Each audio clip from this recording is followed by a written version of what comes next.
Welcome to Fluentish, the podcast. Season 1 of this show is called The Bilingual Blueprint, From Hesitation to Conversation. And you've tuned in to episode 9, where we are addressing the question, how can I get better at reading in my new language when I don't really enjoy reading in my native language either? And what if I'm just not a reader? If you're new here, I'm Rebecca, founder and author at Little Crab Educational Press. I've been learning Mandarin for over 20 years, and part of me wants a pet fish aquarium, but also I'm not sure I want the hassle. I'm Lisa, co-owner and graphic designer at Little Crab Educational Press, a French language learner, Rebecca's little sister, and I appreciate people who wear glasses with personality. We firmly believe that language learning is for everyone, so you won't find any language snobbery here. Whether you want to be fluent or are happy being fluent-ish, just come as you are, whatever your level. We're here to cheer you on.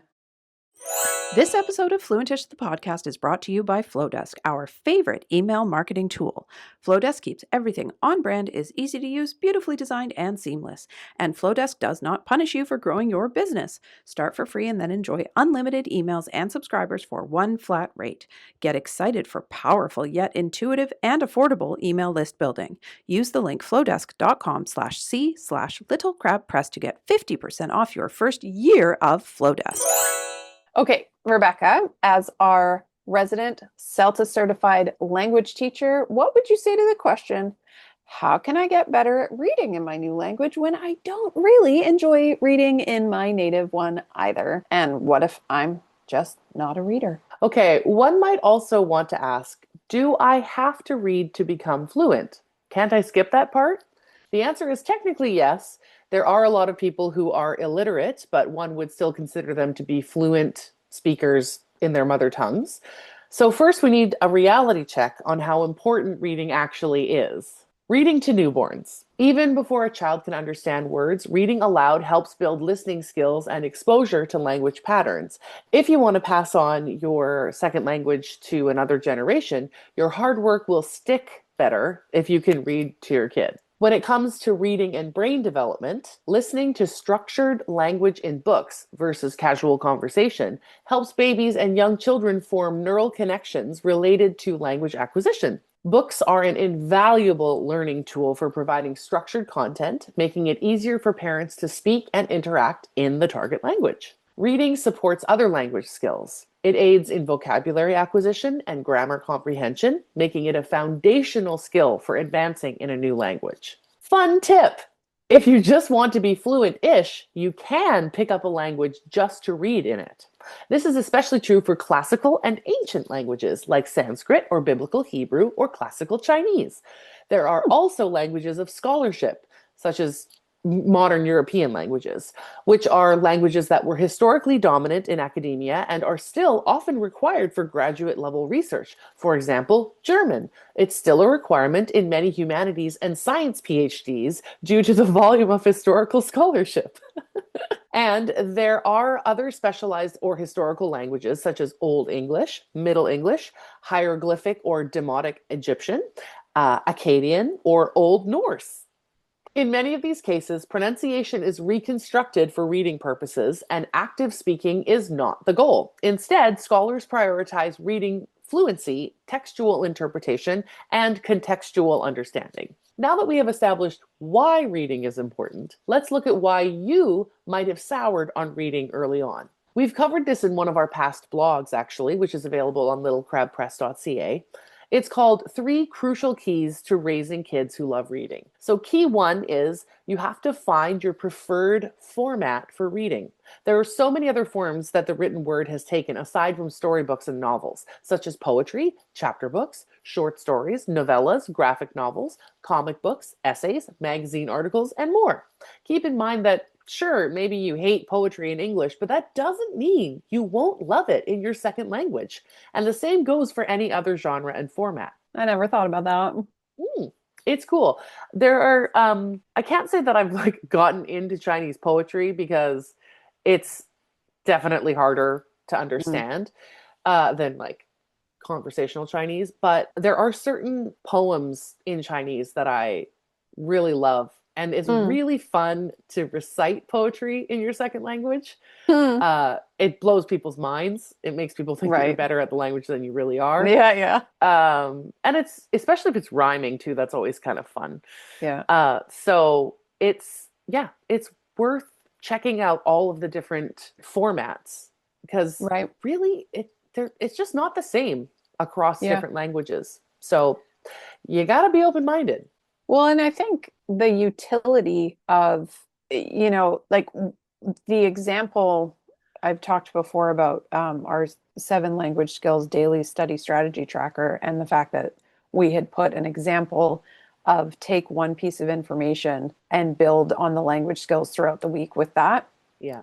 at the beginning of that book. I think I haven't looked at it in a long time, but I think we talked about using a news article, like a short news article, Yeah, you was can. sort of our jumping off point.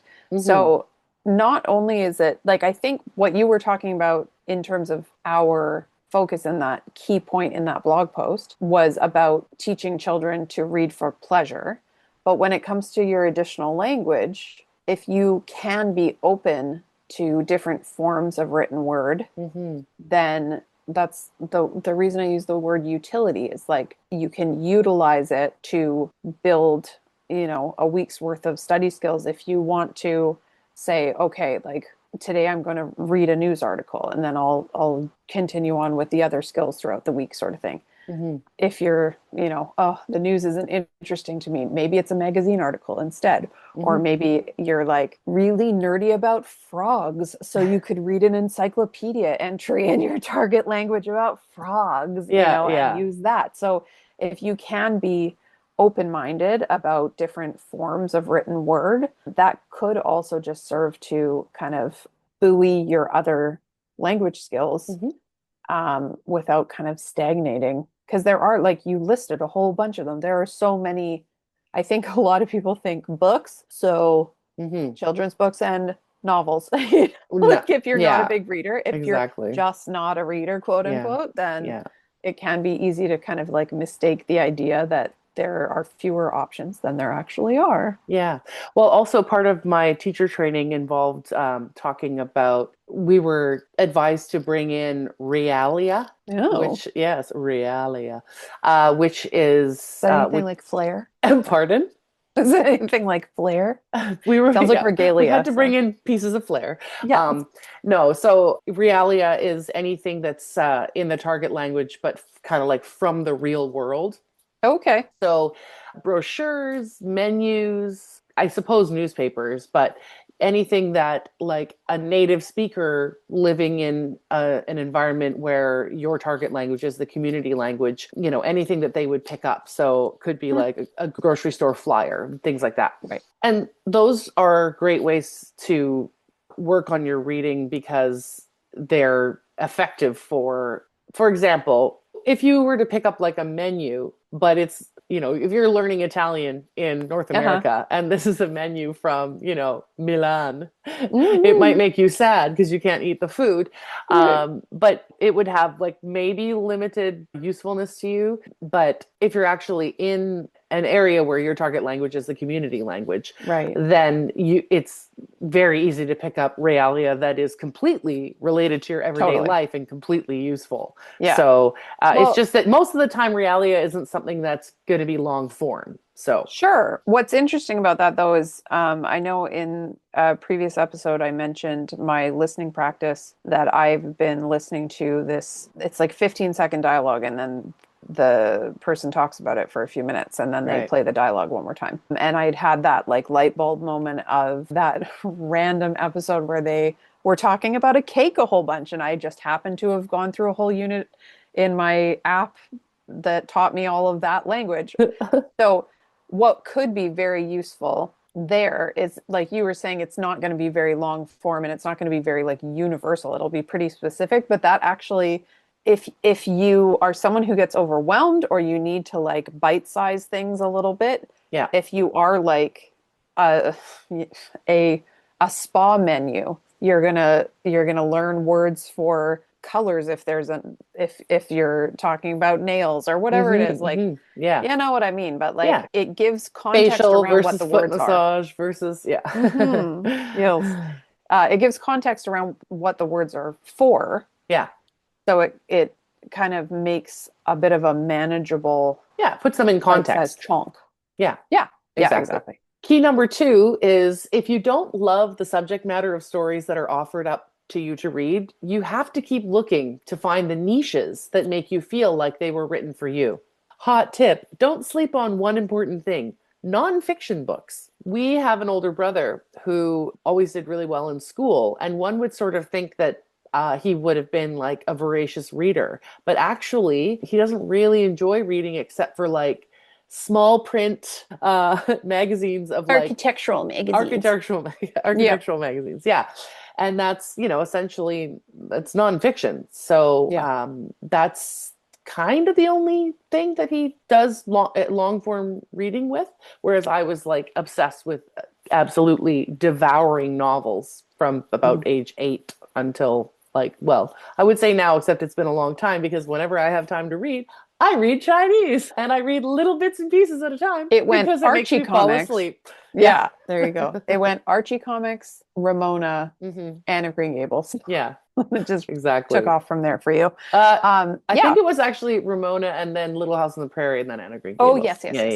I knew there was one in there that was like there. It's like Anne of Green the Gables, but whole it's not. series. Yes, exactly. I, on the other hand, yeah, different. was not a reader as a kid. Yeah. I managed to get all the way through public school, having only completed one of my reading assignments when it came to being assigned a novel. And it was one that I chose. I only finished the one that I chose. In terms of like letting yourself be interested in the subject matter, I'm dyslexic. I got put on a wait list to get tested when I was in grade 6, and I didn't actually get tested until I was in grade 10. And that only happened because I have a very weird combination of talents. I was actually a peer tutor who had trouble reading.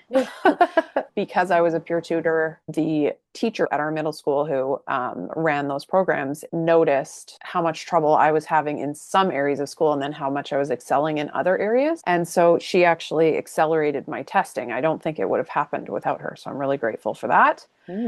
Having found that out, I was like, okay, what can I do about this? Because I think it's a little bit different nowadays. But when I was in school, this would have been the late 90s. And other than extra time, there wasn't really a lot that was being offered for me. So I really like leaned into I forced myself to do more reading tasks. Like I took literature 12, which it's not that I couldn't read. I was just really slow. And in lit 12, I took whoever got my textbook after me, you're welcome, because it was color coded tabs that I made notes on all down the side. And I really leaned into it, but I didn't start improving at reading because it didn't come easily to me. There wasn't a natural interest in it. I'm the type of person who's like, oh, this is hard for me to do. I will work really hard at it then, even though no one's asking me to. So I forced myself. I was like, people who read like the classics. So I forced myself to read Gone with the Wind. It took me 2.5 years because I could only read like a paragraph at a time. So it was like the tiniest. It was I would have forgotten the beginning of the book by the time I got to the end. Oh, I probably, well, that was probably part of it. I probably started it like 7 times. Yeah. Okay. And then eventually committed to it. And it took 2 more years after that kind of thing. So I made myself read that. I didn't enjoy it, but I knew it was a movie and I knew that I could finish reading it and then watch the movie and see what I thought or whatever. And so I was I was searching around for things that I could do that might flip a switch in my brain. And I will never forget when that actually happened, because many years later, I'd already read To Kill a Mockingbird when I was younger. It's a small book, and I was like, this is manageable. It's a classic. A lot of smart people have read this, so I should try to be smart and read it. Then I was going on a trip and I wanted to have a book with me. So I was like, this is really small and I own it. I can bring it with us. So I brought To Kill a Mockingbird, and I was away for a month. I think I finished the book after we got back. So it probably took me about 5 weeks to read To Kill a Mockingbird, maybe 6, Wow. which was way faster. But for how many pages that book is, it was not fast. And the next book that I read, when we got older, Rebecca moved on from Ramona, the Ramona Quimby series, and Little House on the Prairie and everything, and really fell in love with Tom Robbins novels. Mm-hmm. And I had tried reading a couple of them, and I never got very far. I'd squished my way through To Kill a Mockingbird again, and I was like pretty happy that I'd read it as quickly as I had, because I knew the first time it probably took me 6 months to read it. But I decided randomly to read Tom Robbins' Skinny Legs and All. And as I was reading it, I was like, man, if I were not reading this book, I would just never know this story, because this is not a book that's ever going to get made into a movie, because it's like multiple stories and multiple sets of characters and stuff. It wasn't like Gone with the Wind or To Kill a Mockingbird, where I could watch the movie after. Right. And I was like, I just know, and I it was such a slog for like the first 175 pages. It's stuck. One of the longest books I've ever read. Yeah. So it was like, I was just grinding my way through it. And then I was just getting to enough of the plot that I was like, okay, this is getting interesting now. I'm starting to kind of understand why this book was written.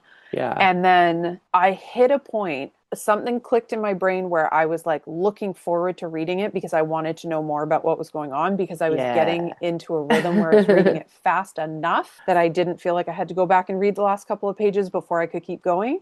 Nice. And when I finished it, I was like, oh my gosh, I'm so grateful that I did that. That was probably like November to March that I was reading that. The next thing I read, I borrowed Alan Cummings' memoir, Not My Father's Son, from Rebecca. And I read it in 2 weeks. It was just like, bam. Wow. I read it I wasn't reading it every day even. I read it so fast for me. I know there are people who read an entire book in one night. Yeah. But it was the fastest I ever read. Something turned on in my brain. I could hear Alan Cummings' voice. Yeah. I mean, obviously he's got such an iconic voice, but I actually met him one time in Vancouver very briefly. What? I don't know if I ever told you that. Anyway, so I knew what his voice sounded like, and I'm reading this book that's in his words, and it's such a personal story that even if he did have a ghostwriter, like, it was very clear that it was so much coming from him, right? Yeah. And yeah, it turned something on in my brain. And ever since then, every other book that I read is a memoir by somebody that I care about, because it like keeps the momentum going for me. I do not like a biography. Yeah. Or even something someone would call an autobiography. Right.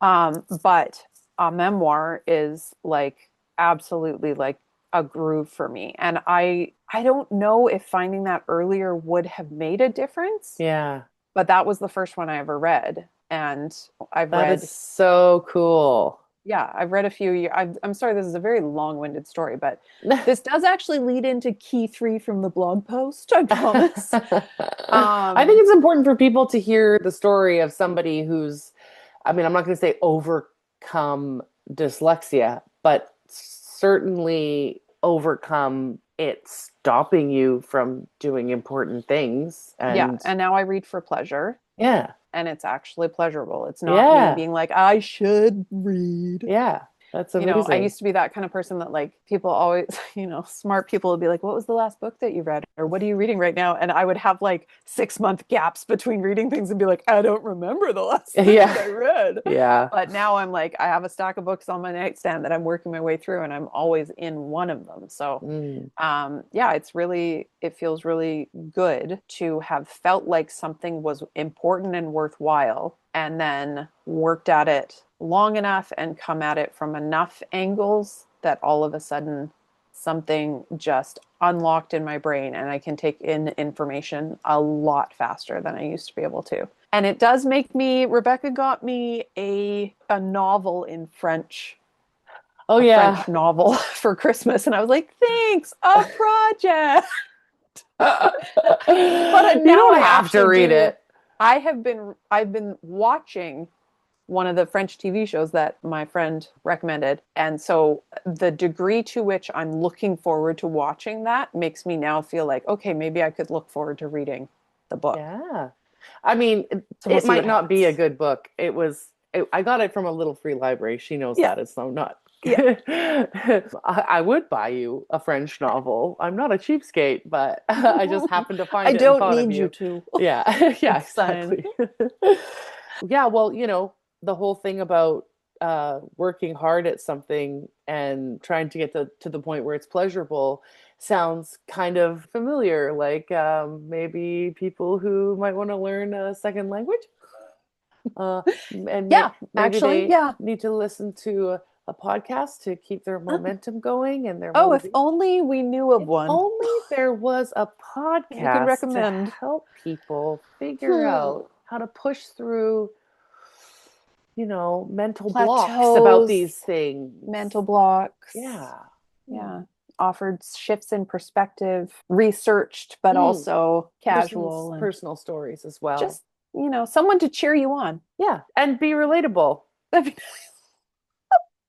About their So dyslexia. relatable. Oh. Um, which does actually lead us to key 3 from the blog post. I told you it would tie in. Key 3 is more for parents out there, but it does absolutely still apply to self-studying adults like me. If you have any reading disability or acute difficulty, as a child, you're going to need adults who notice and are helpful to you so that you don't lose confidence and therefore lose interest too early on. I spent my entire childhood thinking I was a big dumbo. And it was like my biggest insecurity that I spent the whole of my 20s and probably the first chunk of my 30s working my way through. And it had so much to do with the fact that I just didn't learn like the other kids at school. So it is really important. Like I said, it was noticed when I was young and it didn't get addressed for quite a while. So advocate for your kids and advocate for yourself if you feel any kind of a difference. It can turn into a superpower, I promise. So yeah, at this point, I'm a full-blown reader. I call myself a reader. My oldest child today was asking me, what are your favorite things to do? If you could just do anything, what would it be? Aw. And I said like 10 things, and reading was on my list. I was like, reading when I feel like I have time to do it. Yeah. Because currently it's for 8 minutes before I fall asleep. Exactly. I was saying before, I read my Chinese at night. And yeah, I don't get through a lot of it because it puts me to sleep. I'm not at the point where I'm reading in my additional language at this point, but novels, memoirs, and I also do read 2 to 8 children's books aloud every day. Right. Every day. Sometimes the same one multiple times. Sometimes to the point of memorizing them. Oh, 100%. So many of them. Special note for Mandarin and English speaking families, when it comes to the text scaffolding feature in Little Crab Educational Press children's books, our books incorporate a design that allows parents to read bilingually without one language being entirely separate from the other, making it easier for mixed language families to read together.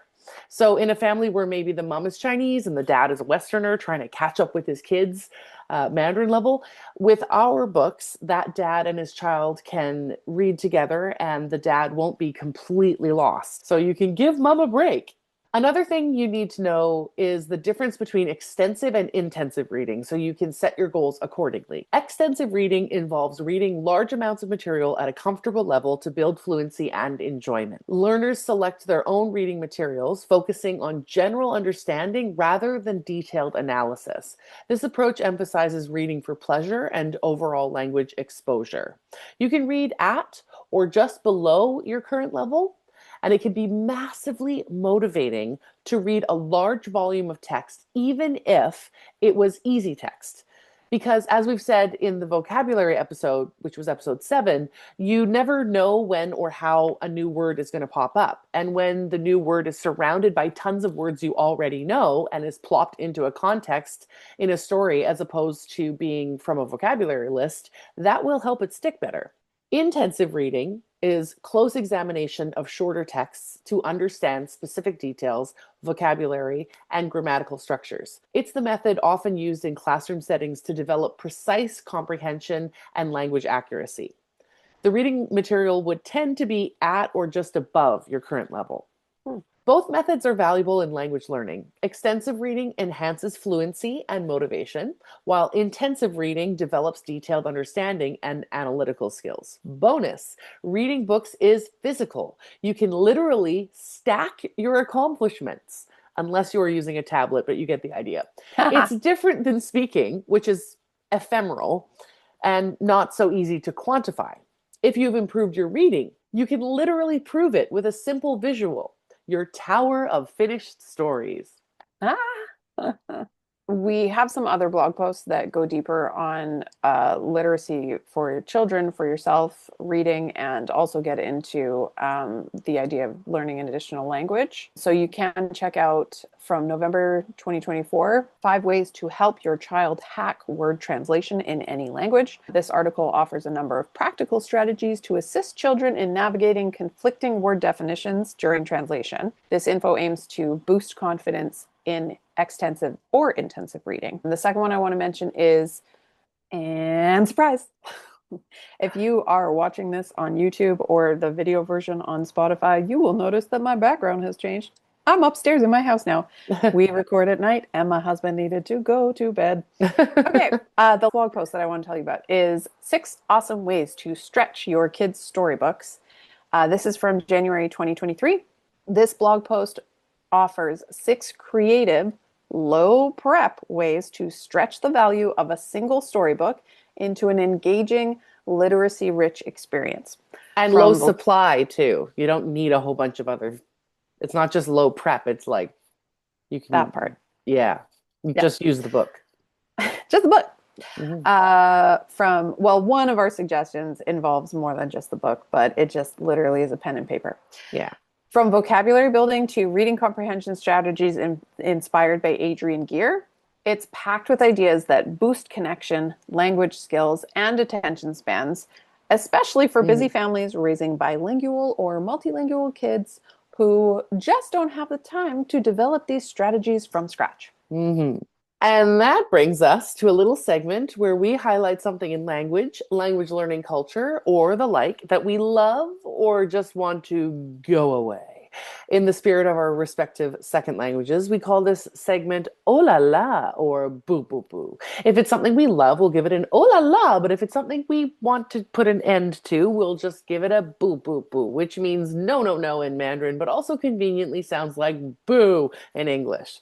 For today's episode, Lisa will be sharing her thoughts. Today, I am highlighting a boo boo boo, judging people for what they like to read.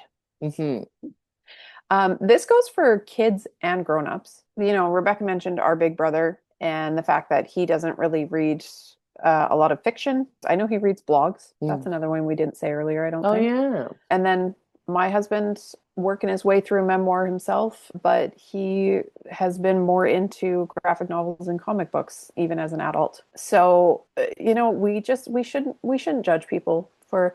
We talk about Fluentish being a snobbery-free space for people to learn languages, but just generally doing anything to improve your brain.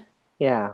Don't judge people for how they want to do that, as long as they're being healthy. When it comes to kids, there's actually there's this thing that I found on Blue Sky. We acknowledge the language learning community on Blue Sky. They are in the outro, because there are a lot of people in there who are super smart and super open and super sharesy, and we love that. It's not just the language learning community, though. It's also because Rebecca's a children's book author, we are tapped into some author communities as well. And there's actually an award-winning middle grade author who had shared a photo of an information sheet that a librarian had handed out to the kids in her school or his school. I don't actually know for sure. And this person's handle on Blue Sky is, I don't want to mess up her last name, so I'm just going to spell the whole thing.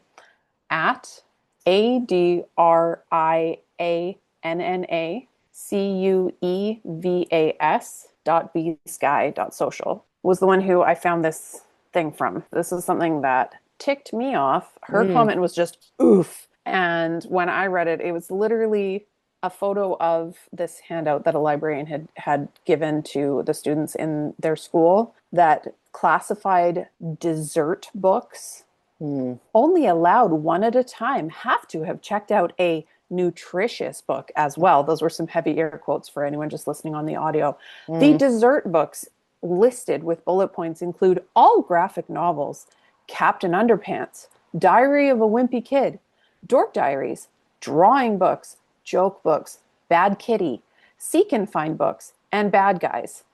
My currently 7-year-old learned to read last year through a phonics program that they used at school.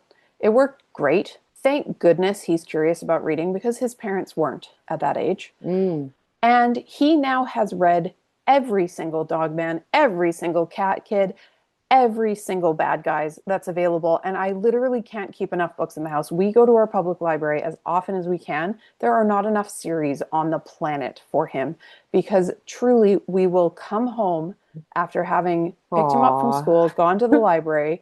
In the time it takes me to make dinner, he's like, I finished this book. Wow.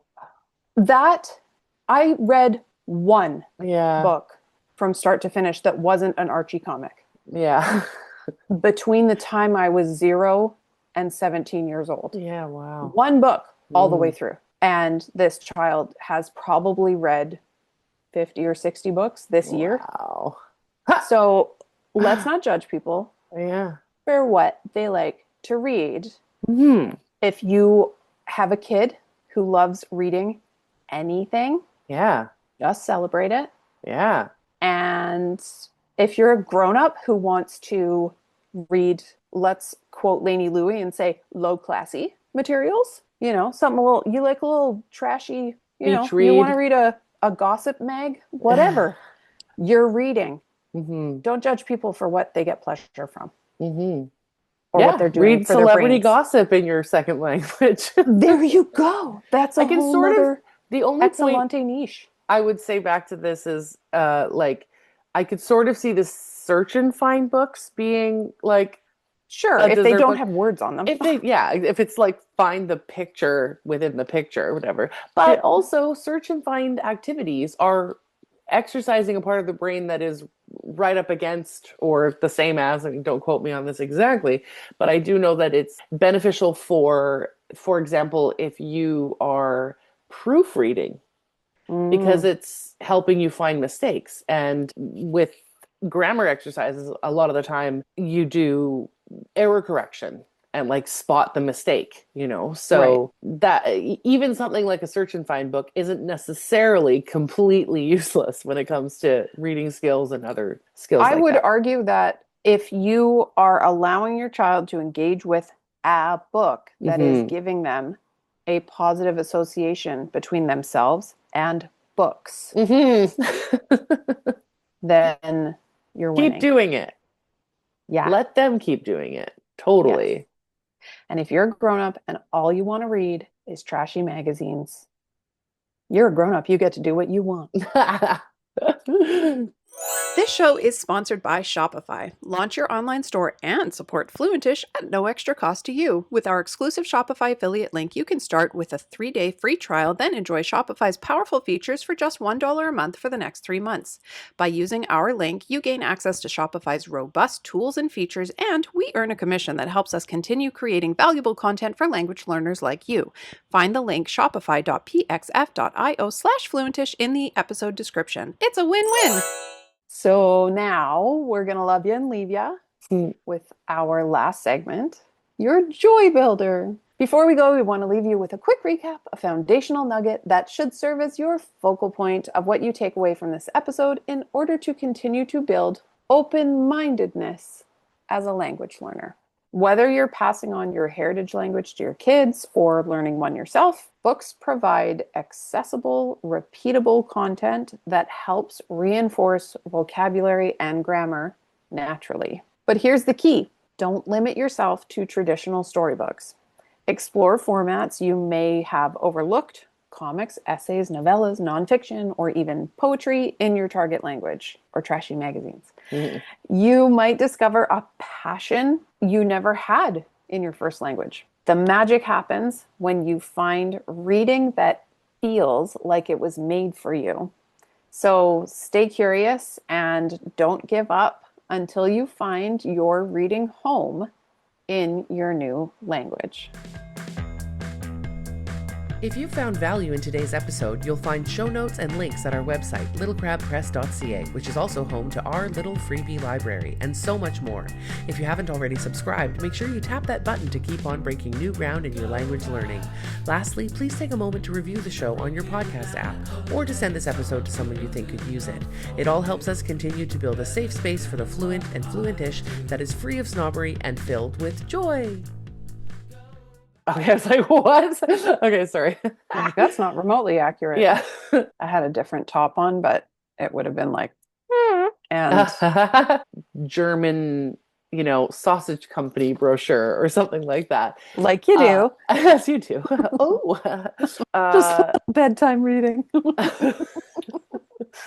Tuck myself in without my sausage brochure. German sausage. Okay, I'm gonna do a different idea. That's gonna be jibber jabber. Okay. It's funny when I smile and then I freeze and then I scroll and I'm like, sure. is it a fake? Does my smile look fake? It's so genuine. Fluentish, the podcast, is brought to you by Little Crab Educational Press. Thank you to the language learning communities on Blue Sky, Reddit, and Instagram for sharing openly about the struggles that people have to overcome to persevere in the pursuit of becoming fluent or fluentish in an additional language. Remember to subscribe, rate, review, and share from wherever you get your podcasts. This show is edited and produced by Rebecca Jewton with graphic design and support work provided by Lisa Zach, both of whom also research, write, and host each episode. The theme music is by the Canadian duo Milk Fangs. Hear more from them on bandcamp.com. Fluentish, the podcast, is recorded remotely between Victoria and Vancouver, which sit in the unceded traditional territories of several Coast Salish nations, across which we are grateful to live and work.